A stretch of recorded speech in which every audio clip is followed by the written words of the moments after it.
I'm not sure if it is accurate to say that the jury is out about whether television has been a force for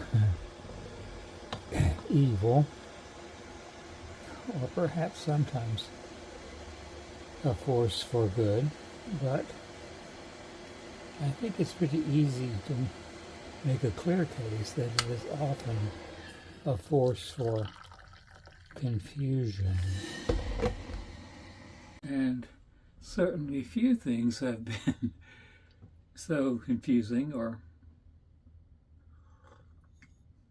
potentially confusing as the great variety of evangelical Christianity, which took to the airwaves. Well, I don't really remember when. I mean, my first experience of Christianity on television, I guess, was with Monsignor Sheen, and that was a pretty clear presentation of traditional Christianity. But pretty soon we had Jim and Tammy Faye, and I don't remember all of them. But anyway, one could turn on the television and find 193 different competing representations of Christianity, all of which I think ended probably with put your hand on the television and send us a check. And I think this is about as anti-evangelical as confusing for people who were outside of the church or inside the church, but easily challenged as one might find anywhere. So that was the background of one of the sort of classes, public lectures, whatever you want to call it, that we put on at Beatus, the little chapel of convenience that I've mentioned in Bellingham, was an introduction to a deeper understanding of the church. And I had only known this book previously as a paperback. It was one that we sold at a good price and had lying around. But then I found this hardback, which is even more lovely, perhaps. And it is a very simple introduction to the fathers of the church, ancient wisdom for today's world, instead of something that was just made up last week. It is the work of Thomas Spidlick, who is one of my heroes and who particularly is interested in presenting the treasuries of the Syrian church to the world. But in this, he has a much wider introduction. I say I didn't know until just shortly ago, a few weeks ago, that this was even available in a hardback, and I had given away my last copy of the paperback, and well, my reward was to get something even more beautiful. And I think this costs less than the paperback. I'll put links, and you can see. Anyway, it's arranged very simply, just a daily reading with a theme.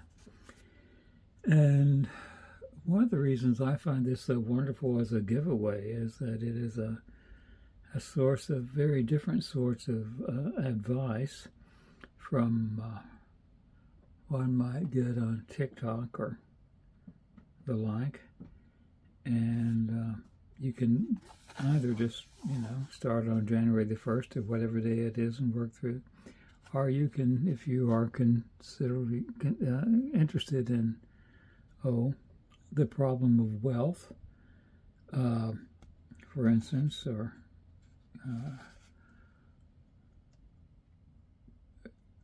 any of the topics, you can jump into those. Now, I use it in a very convenient way that you might find useful as well, or not. There are lots of ways to use it. But since I have been using the Lancelot Andrewes Book of Common Prayer for many years, there are lessons that one reads. Let's see, is this where? Nope, there's the Psalms. Then should be read the first lesson, and then the Te Deum, and then a second lesson and the Canticle. But what I do is kind of cheat, because there are also the two morning canticles and some alternatives, the Te Deum and the Benedictus,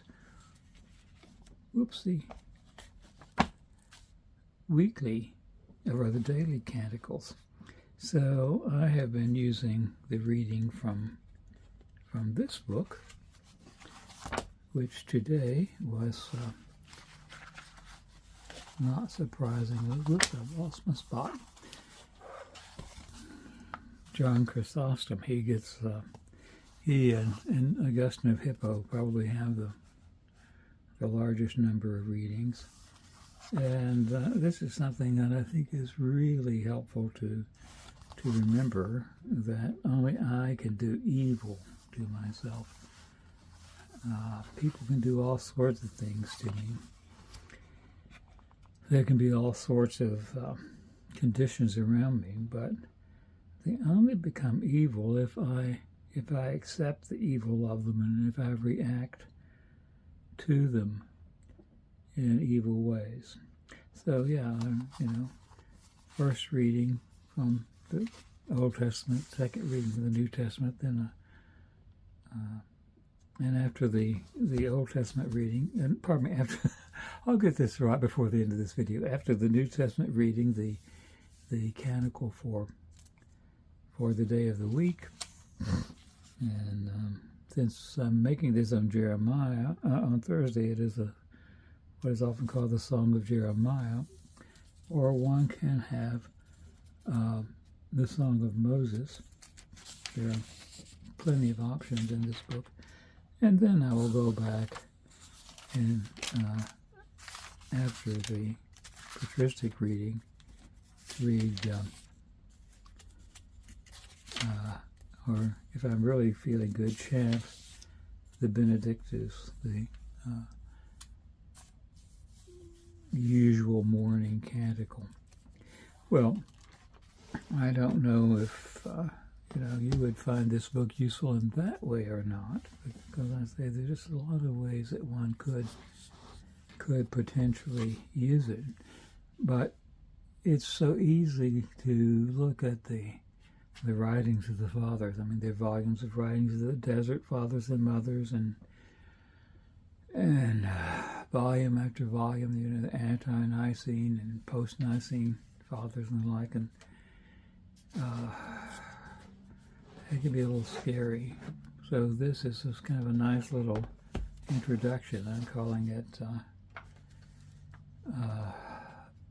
Genealogy Light, to remind us that we have a genealogy in the church that goes way back beyond Tammy Faye and her hairdos. Here's the ISBN number for this edition. As I say, I'll put a link in the description below in case you want to chase this down for yourself. And of course, as always, I would be happy to hear what you have to say about how you might use the patristic readings in your daily practice. Of course, if you use the big Benedictine or Roman or Anglican breviary, then you have readings for every day of the year related to the feast in an entirely different way. But few of us these days are that that tough, I suspect. So I think probably for many of us, this smaller dose of our ancestry might be enough to begin with. Well, thanks for watching.